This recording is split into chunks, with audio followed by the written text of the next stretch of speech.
শুভ দুপুর বন্ধুরা। আজ শনিবারের লাঞ্চ থালিতে ছিল সাদা ভাত, শসা আর খারকোল পাতা বাটা করেছিলাম। এটা দারুণ খেতে হয়, দারুণ লাগে টেস্টে। কে কে খারকোল পাতা বাটা খেয়েছো বলবে।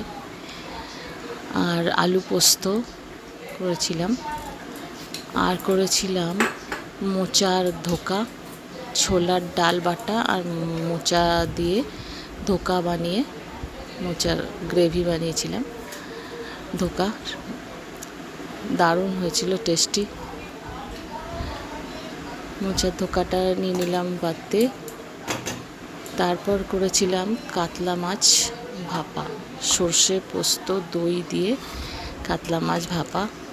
এরকমভাবে মাছটা করলে দারুণ টেস্টি হয়, একদম ইলিশ ভাপার মতো। এই ছিল আমার লাঞ্চ।